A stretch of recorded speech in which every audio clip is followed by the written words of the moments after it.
మన్విత్ సాయి మరియు త్రయంశి గణేష్. గణేష్ చతుర్థి పండుగ దగ్గర పడుతోంది. మన్విత్ సాయి, తన చిన్న తమ్ముడు త్రయంశి చాలా ఉత్సాహంగా ఉన్నారు. వాళ్లు ప్రతి సంవత్సరం గణేష్ విగ్రహాన్ని చూడడానికి వెళ్లేవారు. ఈసారి మనమే గణేష్ విగ్రహాన్ని తయారు చేద్దామా అన్నయ్యా? త్రయంశి కళ్ళు మెరుస్తూ అడిగాడు.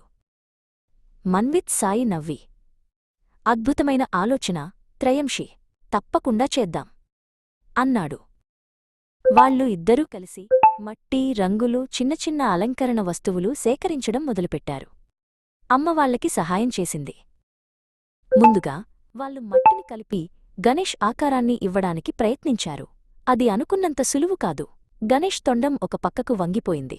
చెవులు సరిగా రాలేదు. పర్వాలేదు పిల్లలూ, మొదటిసారి ఎవరికీ అంత సులువుగా రాదు. అమ్మవాళ్లని ఓదార్చింది. ప్రయత్నిస్తూ ఉండండి, తప్పకుండా వస్తుంది. అమ్మ చెప్పిన మాటలతో వాళ్లకి కొత్త ఉత్సాహమొచ్చింది.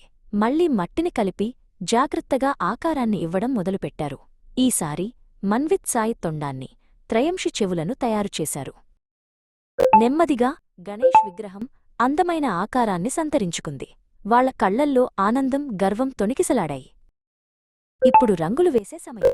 మన్విత్ సాయి జాగ్రత్తగా విగ్రహానికి పసుపు రంగు వేశాడు. త్రయంశి చిన్న బ్రష్తో కళ్లను, అలంకరణలను రంగులు వేశాడు.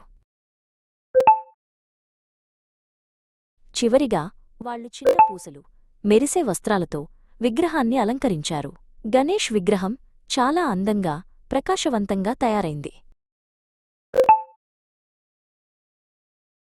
గణేష్ చతుర్థి రోజున మన్విత్ సాయి, త్రయంశి తమ స్వంత చేతులతో తయారుచేసిన గణేష్ విగ్రహం ముందు నిలబడి చాలా సంతోషంగా, గర్వంగా భావించారు. ఇది వాళ్లకి ఎప్పటికీ గుర్తుండిపోయే పండుగ.